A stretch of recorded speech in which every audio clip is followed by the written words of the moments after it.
வங்கக்கடலில் நிலவும் ஆழ்ந்த காற்றழுத்த தாழ்வு நிலை காரணமாக சென்னை பட்டினப்பாக்கம் பகுதியில் இருக்கக்கூடிய மெரினா கடல் தற்பொழுது சீற்றமாக காட்சியளிக்கிறது.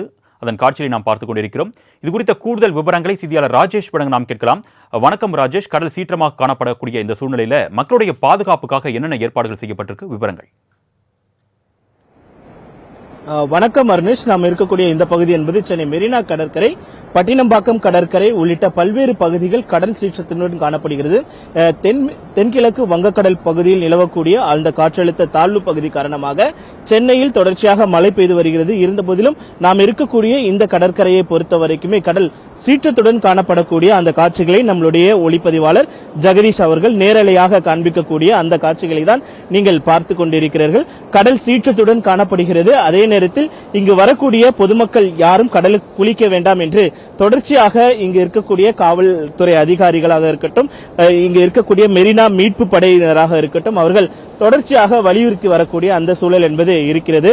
பொதுமக்கள் யாரும் கடற்கரைக்கு வர வேண்டாம் என்று அவர்கள் தொடர்ச்சியாக தெரிவித்திருக்கிறார்கள். இருந்தபோதிலும் ஒரு சில பொதுமக்கள் இங்கு வரக்கூடிய அந்த சூழல் என்பதும் இருக்கிறது. நம்முடைய ஒளிப்பதிவாளர் காண்பிக்கக்கூடிய அந்த நேரலை காட்சிகளை நீங்கள் தொடர்ச்சியாக பார்க்கலாம். கடல் எவ்வளவு சீற்றமாக இருக்கிறது, அதிலிருந்து எழும்பக்கூடிய அந்த அலைகளுடைய தாக்கம் எவ்வளவாக இருக்கிறது என்பது நாம் நிற்கக்கூடிய இடத்திலிருந்து தொலைதூரமாக பார்க்கும் பொழுது ஆட்கள் நிற்கிறார்களா கூட தெரியாத அளவிற்கு இந்த கடலினுடைய சீற்றம் என்பது இருக்கிறது. அதனுடைய வேகமும் இருக்கிறது. ஏற்கனவே சென்னை வானிலை ஆய்வு மையம் பல்வேறு அறிவுறுத்தல்களை மீனவர்களுக்கு வழங்கியிருக்கிறார்கள்.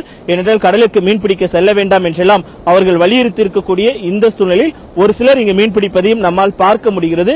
இருந்த போதிலும் இந்த பொதுமக்கள் யாரும் கடற்கரைக்கு வர வேண்டாம் என்பது தொடர்ச்சியாக போலீசாரனுடைய அந்த எச்சரிக்கையாக இருக்கிறது. தற்பொழுது நாம் இருக்கக்கூடிய இந்த பகுதியை பொறுத்த வரைக்குமே தரைக்காற்றினுடைய வேகம் என்பது அதிகரித்து காணப்படுகிறது.